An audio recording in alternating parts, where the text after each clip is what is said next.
कार्यक्रम में आपका हार्दिक स्वागत है।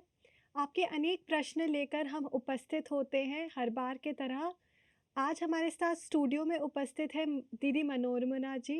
दीदी आपका हार्दिक स्वागत है। तो चलिए दर्शकों शुरू करते हैं हम प्रश्न उत्तरों का सिलसिला। दीदी पहला क्वेश्चन है, मेरा नाम अभिनव है। मुझे बहुत मूर्ख लगते हैं लोग जो भगवान में विश्वास करते हैं, प्रेयर करते हैं और समझते हैं कि उनके सारे काम भगवान ही कर देंगे। कोई और उनकी दुनिया चलाते हैं, वह यह समझते हैं। तो आप इस विषय में क्या कहना चाहेंगे? भगवान का अस्तित्व इंसान को कभी न कभी जीवन में स्वीकार करना पड़ता है।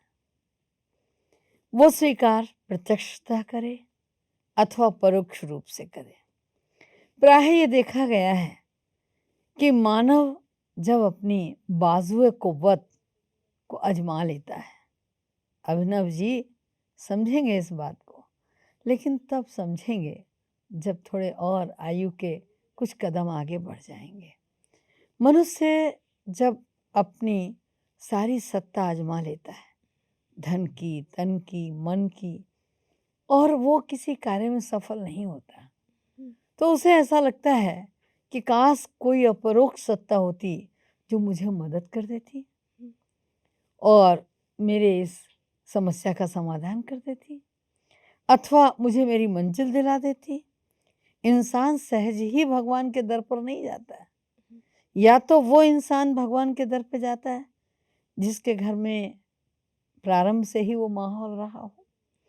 और अभिनव जी जैसा कह रहे हैं कि वो लोग मूर्ख हैं जो भगवान को मानते, तो वो भी कब मानते हैं जब उनका अपना जोर नहीं चलता, तब वो अंत में कहते हैं, हे भगवान अब तुम ही बचाओ, हे भगवान अब तुम ही मुझे संभालो, हे भगवान। इंसान दोनों हाथ उठाकर ऊपर प्रेयर करता है तब जब उसका अपना कोई भी बल प्रयोग में नहीं आता, सफलता नहीं मिलती, तब वो भगवान का दर खटकाता है। कई बार अपरोक्ष रूप से अनायास मदद का मिलना, ऐसा लगता है कि कोई सत्ता है जो मुझे मदद करती आई है। जब जब भी मैं कहीं भटका हूँ, जब जब भी मैं कहीं अटका हूँ, मुझे दो बाजुओं ने आगे बढ़कर संभाल लिया है। तो वो सत्ता कोई और नहीं, वो परम सत्ता ऑलमाइटी अथॉरिटी की ही सत्ता है। रही बात कि हम कुछ न करें, ये मैं कहना चाहूँगी अभिनव जी को कि भगवान अकर्मण्य नहीं बनाता, भगवान कर्मठता से हमें छुड़ाता नहीं है। भगवान ये नहीं सिखाता कि हम एक माला ले लें और सुबह से शाम तक केवल माला ही फेरते रहें, उससे कुछ भला होने वाला नहीं है। भगवान ने आराधना का अगर वक्त दिया है तो जीवन में मातृ ऋण के नाम पर, पितृ ऋण के नाम पर, सामाजिक ऋणों के नाम पर हमें कर्म करना भी सिखलाया है। हमने जितनी पालना अपने माता पिता से ली, मातृ ऋण और पितृ ऋण के नाम पर अपने बच्चों को वही पालना देकर हम उऋण होते हैं। जो हमने समाज से लिया है, कोई भी प्राणी अकेले नहीं जीता। आज जो रोटी हमको मिलती है, उस रोटी में न जाने कितने लोगों का हाथ है। एक व्यक्ति बोता है, दूसरा सींचता है, तीसरा रखवाली करता है, चौथा काटता है, पांचवा उसे तैयार करके शहर के बाजार में लाता है, छठा खरीद के लाता है, फिर सातवां घर में माँ बनाती है, तब कहीं वो गेहूँ पिसने जाता है और उसके बाद वो रोटी बन के हमारे सामने आती है। तो जो रोटी बड़ी सहज आ जाती है भोजन की थाली में, उसमें समाज के न जाने कितने लोगों का हाथ है। तो हमारा जीवन हमारा नहीं, हम झटके में कह तो देते हैं हम जो चाहें वो कर लेंगे, लेकिन ऐसा होता नहीं। हमारे इस जीवन को बनाने में हमारे गुरुजनों ने, हमारे परिजनों ने, हमारे माता पिता ने, हमारे मित्रों ने, बहुतों ने सहयोग दिया है। और जब इन सब बहुतों का सहयोग काम नहीं करता, तब उस अपरोक्ष सत्ता की चर्चा होती। तो परमात्मा ये नहीं कहता कि तुम सबसे ले तो लो, लेकिन इनको रिटर्न जर्नी नहीं करो। भगवान ने हमें कर्मवीर बनाया। कर्मणे बाधिकारस्ते माँ फलेषु कदाचन। कर्म करो, कर्म करने से जीवन में ऊर्जा पैदा होगी। कर्म करने से हमने जिनसे अपना ऋण लिया है ये जीवन, हम उन्हें वापस कर सकेंगे। कर्म करने से हम किसी के लिए सहयोगी साबित हो सकेंगे। तो आध्यात्म का मतलब ये बिल्कुल नहीं, भगवान को मानने का मतलब भी ये बिल्कुल नहीं है कि हम बस आसन लगा करके एक जगह साधना करने बैठ जाए। आध्यात्म हमें जीवन में जीने की कला सिखाता है। तो मूर्ख नहीं है वो लोग। अपरोक्ष सत्ता को स्वीकार आज नहीं तो कल करना ही पड़ता है। जब अनायास सहयोग मिलते हैं, अनायास की विफलता अनेकों बार की सफलता में बदल जाती है, तो लगता है कि कोई एक ऐसी सत्ता है जो मुझे मेरे पीछे बैक कर रही है, मेरी बैकिंग में है, और वो ऊपर वाला है। दीदी मैं समझती हूँ अभिनव जैसे जो लोग हैं वो विश्वास करते हैं, जो देखा उसमें विश्वास करते हैं, तो वो भगवान में कैसे विश्वास करें? कर्म की धुरी पर चलकर भी भगवान तक पहुंचा जा सकता है। कर्म भगवान से अलग नहीं है। जीवन में श्रेष्ठ कर्मों के लिए प्रेरक बनना और श्रेष्ठ कर्म करके समाज को अपनी दिव्यता से खुशबू देना, महकाना, ये भी एक मानवता के लिए बहुत बड़े कल्याण का कार्य है और ईश्वर के समीप पहुंचने का भी बहुत बड़ा कार्य है। केवल हम साधना करें उतने से ही काम नहीं चलता। एक मैं छोटी सी घटना सुनाती हूँ कि एक जगह हरिद्वार की बात है, गंगा जी के किनारे एक यज्ञ कर रहे थे, कुछ भजन कर रहे थे, कुछ और कर रहे थे। अलग अलग पद्धतियों में लोग वहाँ बैठे हुए अपना अपना कार्य कर रहे थे। एकाएक एक बच्ची बिछुड़ गई और गंगा की तीव्र धारा के साथ बहने लगी। लोगों ने कहा अरे बही जा रही है। किसी ने कहा जैसे फल थे वैसे ही ना होगा। किसी ने कहा अरे ये लोग चल देते हैं। अनेक बातें हुई। उतने में उधर से एक एथलेटिक आ रहा था। उसने आओ देखा ना था, कोट उतार के फेंका और ऐसे ही कूद पड़ा और गंगा जी में तैर के उस बच्ची को बचा लाया। और जब उस बच्ची का जीवन बच गया तो जो किनारे पर खड़े होकर तमाशा देख रहे थे, उन लोगों ने उस बच्चे को कंधों पे बिठा करके पूरे हरिद्वार में घुमाया, उसकी जय जयकार के नारे लगाए। अब आप बताइए कि वहाँ यज्ञ करने वाले को नहीं पूछा, मंत्र पढ़ने वाले को नहीं पूछा, भजन करने वाले को नहीं पूछा, किसको पूछा? जय जयकार किसकी की? जो कर्मवीर था। तो कर्म, श्रेष्ठ कर्म एक वो माध्यम है जो हमें खुद ब खुद ईश्वर की ओर ले जाते हैं। आजकल दीदी जी समाज में अच्छे कर्म करने के लिए कम लोग प्रेरित होते हैं, पर बुरे कर्म करने के लिए ज़्यादा लोग आकर्षित होते हैं उस तरफ, तो उन लोगों के लिए आप क्या कहेंगे? देखिए, जो लोग निगेटिव साइड चले जाते हैं उसका कारण हम लोग हैं। हमने उनको वो नज़रिया नहीं दिया कि उस नज़रिए से समाज को देखें, जिस नज़रिए से देखना चाहिए।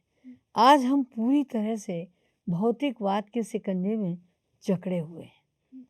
आजकल हमारा जो देखने का नज़रिया है पूरा का पूरा बॉडी कॉन्शियस है, और बॉडी कॉन्शियस होने के नाते ही हम निगेटिविटी की ओर ज़्यादा बढ़ जाते हैं।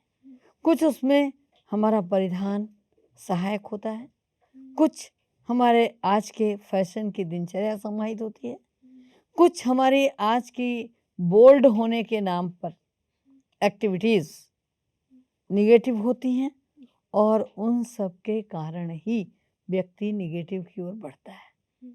यदि उसको हम नज़रिया बदलने में श्रेष्ठ विचारधारा से अवगत कराएं, उसे ऐसे संगठनों में भेजें कि जहाँ पर उसे समाज को श्रेष्ठ बनाने के लिए कुछ दिया जा रहा हो, तो वो नेक रास्ते पे चल सकता है। युवा ऊर्जा का एक स्रोत है। Young blood just like a flood.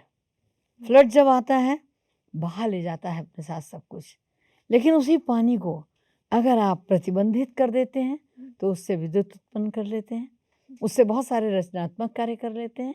तो ठीक उसी प्रकार से आप बहुत कुछ कर सकते हैं, बशर्ते कि आप उसे नियंत्रित कर सकें।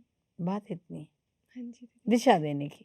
हम्म, आज समाज में हमारी युवा पीढ़ी को दिशा देने की आवश्यकता है। हाँ जी दीदी। दीदी जी, एक बात और अभिनव जी ने जो मेंशन करी हुई है, वो बोलते कि लोग समझते हैं कि कोई और उनकी दुनिया चला रहा है, भगवान उनकी दुनिया चला रहे हैं, भगवान की कठपुतली है इंसान, ये आजकल की मान्यता है। तो आप इस विषय में क्या बोलेंगे?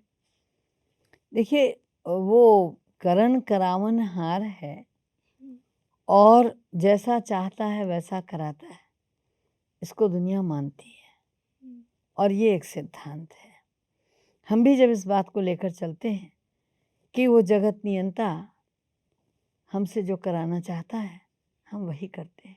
तो मैंने जो आपको पहले कहा कि जब अपरोक्ष रूप से हम निरंतर असफल हों, हुँ, जब अपरोक्ष रूप से हमें अनायास सफलता मिलती है, तभी हमें एहसास होता है कि कोई यहाँ थर्ड पर्सन है, कोई यहाँ अपरोक्ष सत्ता कार्य कर रही है, जिस कार्य को संभव भी नहीं था होना, वो हुँ, हो गया है। तो ठीक वैसी ही चीज़ें हैं कि दुनिया चला रही है कोई उनकी, ये विश्वास उन्हीं लोगों में कायम होता है कि जिनको अनेकों बार ऐसा सानिध्य अपरोक्ष सत्ता का प्राप्त होता है। साधक प्रायः जगत नियंता का सामीप्य अनुभव करता है और जब जगत नियंता के सामीप्य का अनुभव करता है साधना के माध्यम से, तो उसकी एक आस्था बन जाती है कि मेरे हर कार्य को कराने वाला वो है। हुँ, जैसे मैं एक आपको उदाहरण दूं, यथार्थ है, नरसिंह भगत गुजरात में हो गए। हुँ, बहुत ही बड़े साधक थे, हुँ, रात दिन साधना में ही लीन रहते थे। उनके यहाँ सामाजिक कृत्य था, विवाह था और कुछ सामाजिक रस्म निभानी थी। हुँ, नरसिंह के पास कुछ भी नहीं था। हुँ, वो उस दिन भी जाके भगवान के चरणों में बैठे रहे कि प्रभु मेरे पास तो कुछ है नहीं, मैं क्या करूँगा। पता लगा कि जब नरसिंह शाम को लौटे मंदिर से, हुँ, तो सारे मोहल्ले ने उनसे कहा, नरसिंह तुम तो बड़े छुपे रुस्तम निकले। अरे तुमने ऐसा दिया कि लोगों ने जो है आज तक देखा भी नहीं होगा। कहाँ से लाए थे? नरसिंह ने सुना तो बहुत अचंभित हुए और उन्होंने कहा ये क्या? और वो उल्टे पैर मंदिर में ही लौट आए और भगवान के चरणों में गिरकर पुनः उन्होंने आंसुओं से चरण भिगो दिए कि प्रभु आज तुम्हें हमारे कारण नरसिंह बनना पड़ा। हुँ, तो ये काल्पनिक नहीं है, पूरा गुजरात जानता है इसको अच्छा। कि नरसिंह भगत के यहाँ जब सामाजिक कृत्य निर्वहन होना था, तो हुँ, स्वयं भगवान को नरसिंह भगत बनना पड़ा। हुँ, और हमारे सनातन पद्धति में तो अनेकों प्रसंग हैं। हुँ, तुलसीदास जी की कृति को चुराने के लिए लोग घुसे थे और उन्हें चारों दरवाजे पर धनुष बाण लिए प्रहरी नजर आए और जब सुबह मंदिर खोला गया तो वो चोर उसके अंदर ही पकड़े गए। अच्छा, अच्छा। भाई निकले क्यों नहीं? घुसे थे तो निकलना हुँ, चाहिए ना। हुँ, बोला कैसे निकलते, हमें तो यहाँ बाहर पहरेदार खड़े थे। तो भगवान हुँ, जब मदद करता है हुँ, तो लोग उसे स्वीकारते हैं, हुँ, ऐसा नहीं है कि नहीं स्वीकारते। हुँ, मान्यताएं कपोल कल्पित नहीं होती, हुँ, कहीं आकाश में नहीं बनती। जब जीवन के यथार्थ पटल पर हस्ताक्षर करती हैं तो उसके अस्तित्व को स्वीकार हुँ। करना ही पड़ता है। हाँ जी।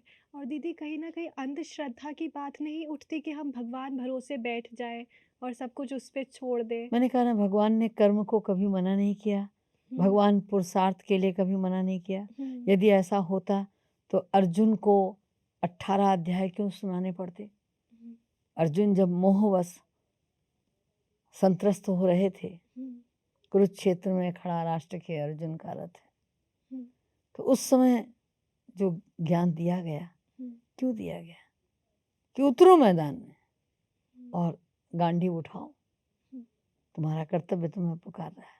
हुँ, अंधश्रद्धा का प्रश्न ही नहीं है। अंधश्रद्धा वहां होती है जहां कुछ मानक मान लिए जाते हैं।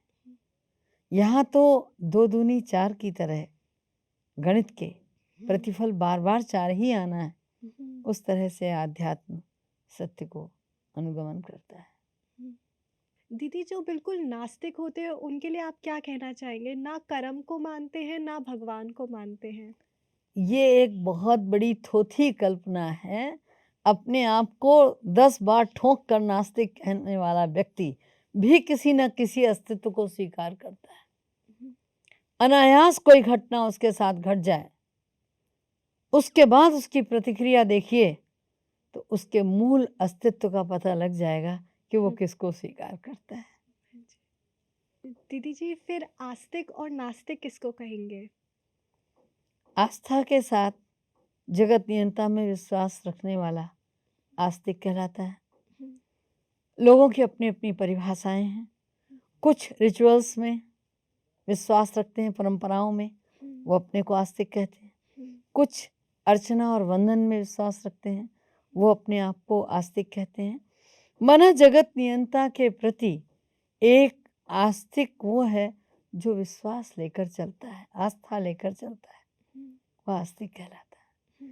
नास्तिक जो अस्तित्व को नहीं स्वीकार करता, किंतु किसी सत्ता के नाम से स्वीकार न करना ही नास्तिक कहलाना नहीं होता। अगर हमने किसी भी स्वरूप में किसी सत्ता को स्वीकार किया, जस्ट एनर्जी, अगर हमने एनर्जी के रूप में भी स्वीकार किया तो भी तो हम आस्तिक कहलाए, नास्तिक तो कोई होता ही नहीं। अच्छा दीदी जी, अगला प्रश्न हम लेना चाहेंगे। ये श्वेता बहन का प्रश्न है। बोलती हैं, मेरे मन में बार बार ये प्रश्न उठता है कि अगर भगवान सर्वशक्तिमान है और अगर हमारा पिता है तो वो हमें गलत करने से क्यों नहीं रोकता? बहुत सुंदर प्रश्न है श्वेता बहन का कि भगवान हमें रोकता क्यों नहीं। हमें कैसे मालूम पड़ता है कि भगवान हमें नहीं रोकता? भगवान हमको बहुत बार रोकता है, किंतु हम अपनी मगरूरियत में उसकी आवाज़ को सुनना नहीं मांगते। जब हम मगरूर हो जाते हैं अपने बॉडी कॉन्शियस में, अपने कास्ट कॉन्शियस में, अपने एजुकेशन कॉन्शियस में, अपनी किसी पोजीशन में, तो अगर भगवान भी टेलीफोन करे तो रॉन्ग नंबर कह के रख देते हैं। ये स्थिति है। और ऐसा होता है कि अगर हम अपने नशे में जा रहे हैं और किसी ने हमको रोकने की कोशिश की तो हम उधर ध्यान नहीं देते, क्योंकि हम अपने ही नशे में हैं।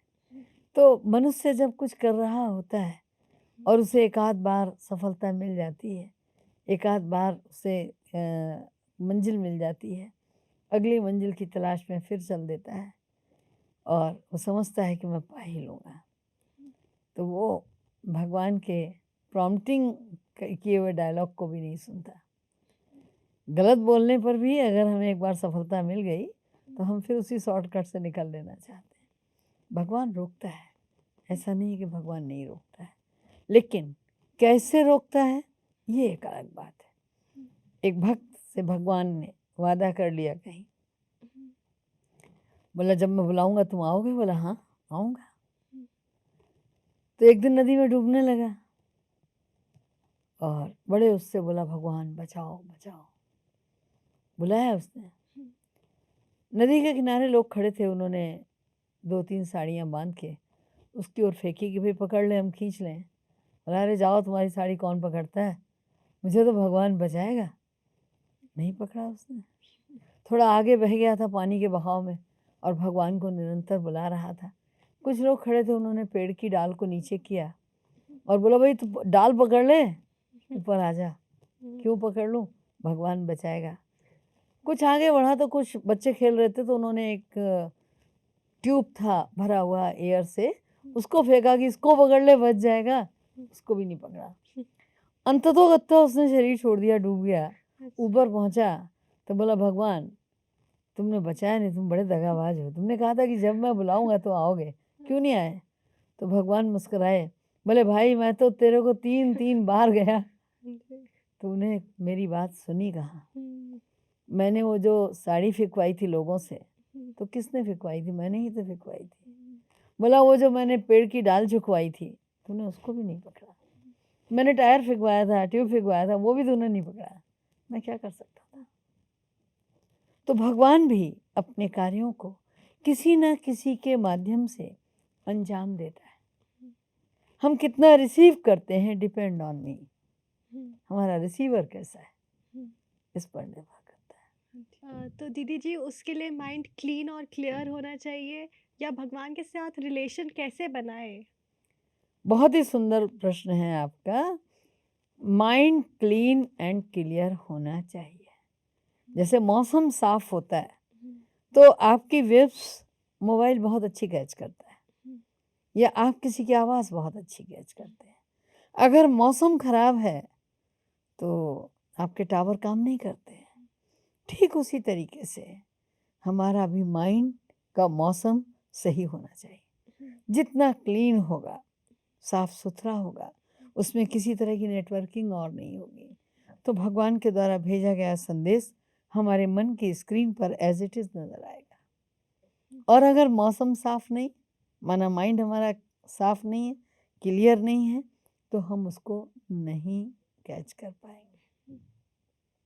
दीदी जी, माइंड कब क्लीन और क्लियर होगा और कैसे होगा?